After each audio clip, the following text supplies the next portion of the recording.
think that he was a wannabe gangster, and his movement was a very, very strong movement for a person his age. He was trying to coordinate a movement that was going to change the world. That's why he's no longer here. And that's why we don't have any answers about it. His thing was he was trying to unite, starting with the respect of everybody from the streets that he would see every day. The people struggling, the drug dealers, the pimps, the hoes, the people he see on a day-to-day basis that's struggling in life that everybody else went away and call bad names when all he saw was people trying to survive where he was from. And he was trying to reach out to them and gain their respect, and he was willing to put his life on the line for it. He was willing to do that. You know, and yeah, he talked about the inner city. He gave a report of what he was feeling from living where he was living, where his government put up a structure to have him living, and he was reflecting on it. But the things that he was saying had a bigger. If you ever listen to Tupac's conversation with Master Cody, you could see what his mission was. You'll get a great understanding. You know, I'm going to make sure that I introduce it to the world and make sure that everybody, I won't let his legacy go like with a cover up over what he really was. You know, I want to make sure that people know what he stood for. His mom was a Panther. And, you know, my Uncle Bobby, when he's that manager, he was a Panther, so he was raised in that. I was writing for the Commemorator Black Panther Party paper before I joined this record group. It's just everything he stood for was to better the people, to change the world that we're living in right now, and to tell people, look, don't be no punks, stand up. Like he didn't want us to walk around cowards. He didn't want us to walk around scared. He didn't want us to, oh, yes sir, and be treated by the police the way we were.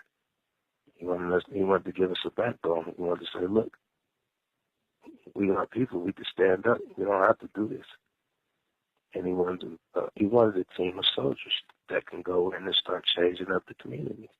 And he wanted to start with the people that most people write off.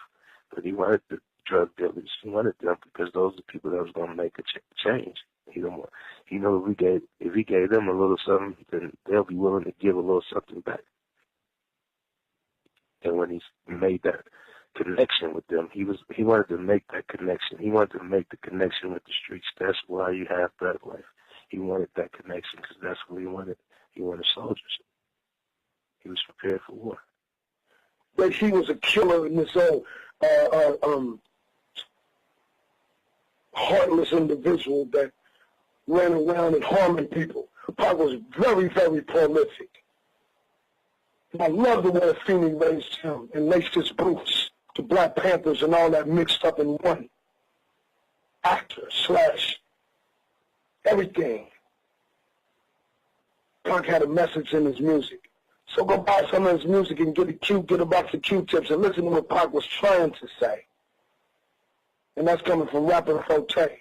Because only God can judge you. And what was coming next, the world wasn't ready for. I mean, this dude was going to take it to the next level. You know, he was going to take this hip-hop thing to the Cornel West level. You know what I'm saying? He was headed toward that direction. He was going to take the film thing to not just movies of being a movie star, but movies that would impact your soul, your thinking. He was headed towards all. Yeah, it was a wonderful and I'm sure a scary sight when I seen you, him, and Snoop at that press conference talking about how you was going to take all your fans and flip them into a political force. You know, that was the last thing. That was very scary. Yeah, so I'm glad you brought that up because that's how serious it is. And to understand, David, that we actually sat down and talked about that. You know what I'm saying? That we gonna, okay, Hammer, you gonna get all the Hammer fans. That's what I'm saying. That's what I was trying to say earlier when I said this is how we gonna approach, you know, the high school thing. It's Hammer's movement to do it, but Pac riding with him because he's my brother. And then when he move one way, I'm riding with him because he's my brother. So we're gonna take Pac fans, Snoop fans, Hammer fans, and we're gonna make a political political movement. So when we want certain people in office, we're going to tell all our fans, this the dude that represents us. This the woman that represents us. And we were, as you know, you was at that press conference when we announced that. So, man, it was scary to a lot of people. So scary that they don't show that. You never see that on MTV, BET, or any of those places. The news doesn't bring it up. They talk about. I ain't finna bust no rats. It's on stage, on the screen, on our basketball courts, busting three-pointers, hitting 40, doing triple-double flips in the Olympics, going to everybody else's country. But they got big block walls stopping people from coming in this country right here. America got a lot of nerve. Now, if they want to act like that, pass laws to add to the Constitution that did not include us Indians, and let the Indians have their country back, and the Mexicans have their country back, and America can find another home. Because that's what's finna happen if they don't start looking out for the people. Something, Majesty said. He went into the house and came back with an 80-page spiral notebook and handed it to me. What's this? I asked. It's one of Tupac's notebooks, he said. He left it here when he used to hang out with my brother. You need to read that. I opened it and saw Pac's notes and poems, plans, scribble-scrabble, and chicken scratch.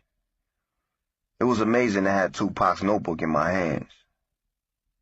I wanted you to see this because you need to know how similar y'all niggas is, Maz said, pointing out pages outlining Pac's plan to unite OGs, community leaders, rappers, and street hustlers from every hood across America to help create more positive and peaceful communities.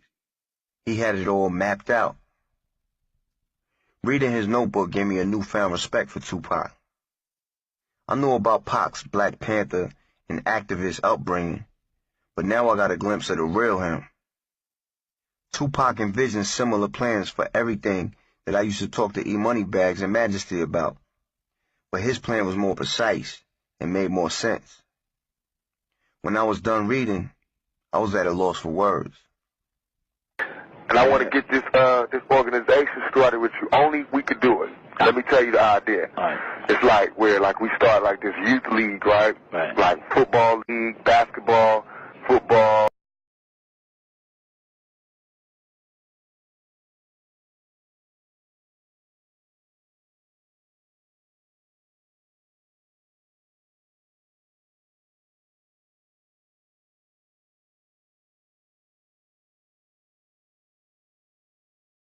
Basketball, football, softball, for girls and boys. I'm going to get all the rappers to adopt a team. Right. Each rapper have his own team. Coolio have his team, Tretch have his team, I have my team. And we play. And the rappers are the ones that put the money up. We get the field, we play. Right. We have, the churches come out and sell food. That's real. We have the fathers and the uncles and all of the men in the community, they do security. Right. Get their respect back for the kids and everything. Then we had the FOI come out. We had the deacons from the church. They do security.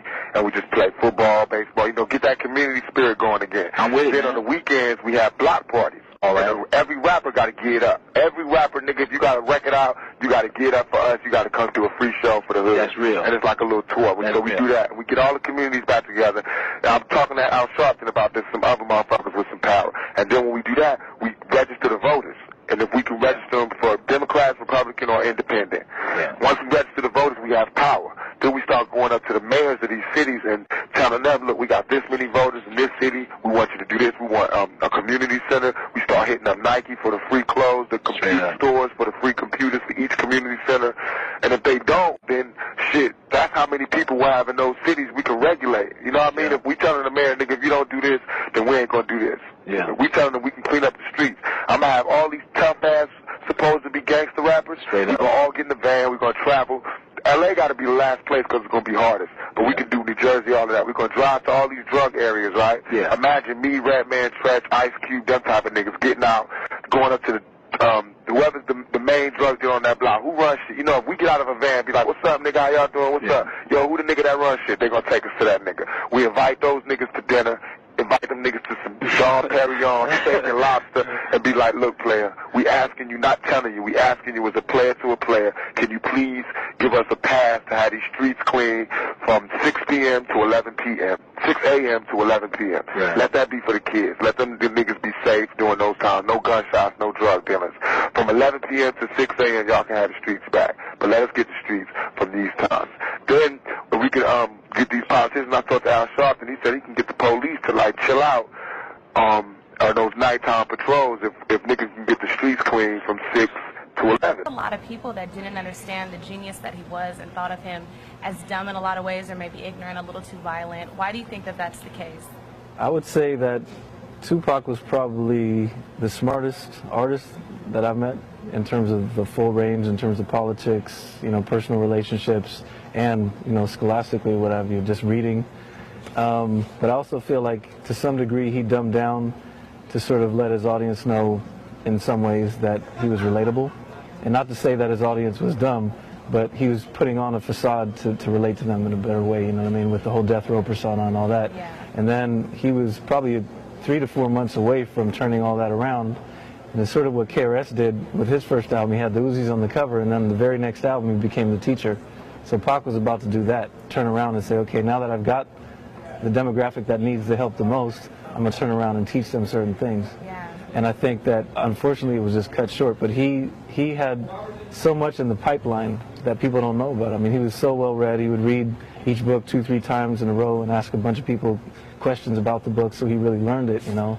So I think he was ready to unleash a lot of that in his political thoughts and power and all that kind of stuff. I felt like right when he passed away, he was on that verge of where he got everybody he wanted, and then he was going to politicize everybody. He was trying to fuck this shit up. Yeah, you know what I mean. He got the attention of the masses, and he was getting ready to drop a whole bunch of fucking knowledge that a lot of people had no idea was really going on. You know what I mean? And I miss that dude, man. He would have wrote on a lot of shit.